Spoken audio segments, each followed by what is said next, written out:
Assalamualaikum warahmatullahi wabarakatuh. Perkenalkan, saya Aulia Nurul Febrianti dari kelas TRPL 2B akan mempresentasikan mengenai hash dan hashing dalam struktur data.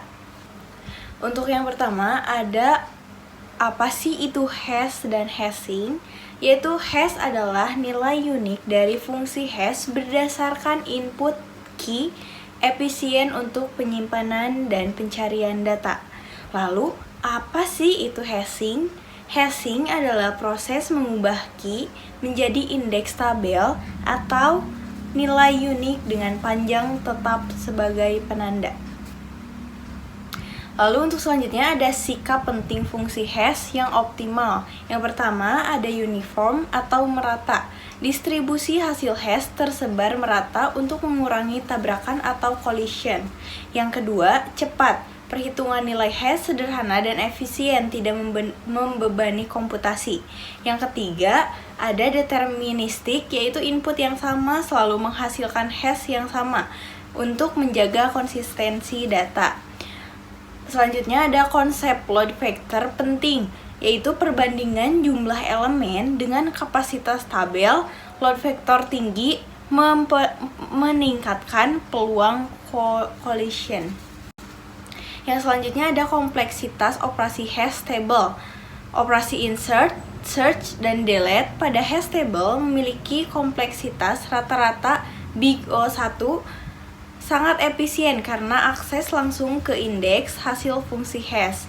Namun pada kondisi terburuk atau worst case, semua operasi bisa mencapai big O(n) jika terjadi banyak collision.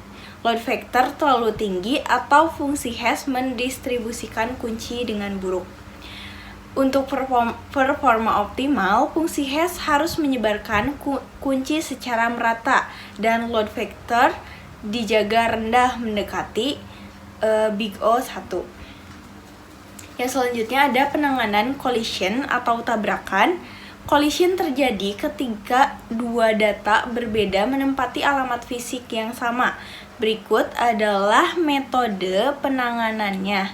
Yang pertama, ada double hashing, yaitu menggunakan fungsi hash lain untuk penambahan indeks, efektif mengurangi collision. Yang kedua, ada chained hashing, yaitu menambahkan elemen baru pada list terkait, fleksibel namun boros memori. Yang ketiga ada linear probing, yaitu menggunakan konstansa untuk penambahan mudah tapi rentan clustering. Yang keempat ada quadratic probing, yaitu menggunakan langkah kuadrat untuk mencari slot kosong, lebih baik dari linear namun terbatas. Oke, selanjutnya ada implementasi kode ke dalam Python. Yang pertama, kita harus membuat kelasnya dulu yang bernama hashTable. Terus ada def init yang dipakai untuk membuat tabel hash kosong sesuai ukuran yang ditentukan, serta menyiapkan perhitungan collision. Yang kedua ada def hash function, yaitu berfungsi untuk hash yang mengubah key menjadi indeks tabel agar data bisa ditempatkan di lokasi tertentu. Yang ketiga ada def insert untuk menambahkan data baru ke dalam table jika slot sudah terisi. Collision dicatat dan disimpan dengan metode chaining. Yang keempat ada search untuk mencari data berdasarkan key. Jika ketemu, kembalikan value, dan jika tidak, kembalikan none. Terus yang selanjutnya ada def delete untuk menghapus data berdasarkan key. Jika ditemukan, hapus pasangan key dan value. Jika tidak ada, di return false. Yang terakhir ada display, yaitu untuk menampilkan isi table hash beserta jumlah collision yang sudah terjadi. Untuk program utamanya yaitu membuat hash table dengan ukuran 5. Terus selanjutnya ada menambahkan beberapa data, yaitu nama dan ID, menampilkan isi table, mencari data tertentu, dan menghapus data tertentu lalu menampilkan tabel lagi. Di sini ada outputnya, yaitu indeks 0, Eko dengan NIM 105, indeks 1, Budi dan Dina, indeks 2, Citra, indeks 30, indeks 4, Andi, jumlah collisionnya 1. Selanjutnya ada cari Dina, indeks 0-nya Eko, indeks 1-nya Budi dan Dina, indeks 2-nya Citra, indeks 3 kosong, indeks 4 kosong, jumlah collision 1 karena data Andi sudah dihapus. Selanjutnya ada studi kasus, indeks dokumen yaitu kasus perpustakaan digital dengan ribuan buku, pengguna mencari halaman yang berisi kata algoritma. Contohnya algoritma 1257-130. Yang kedua ada studi kasus set unique dan deteksi duplikasi.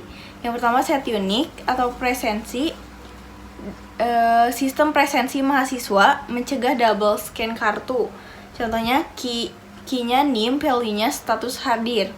Yang selanjutnya ada deteksi duplikasi. Pada studi kasus file, website mencegah unggah file yang sama, file diubah ke nilai hash.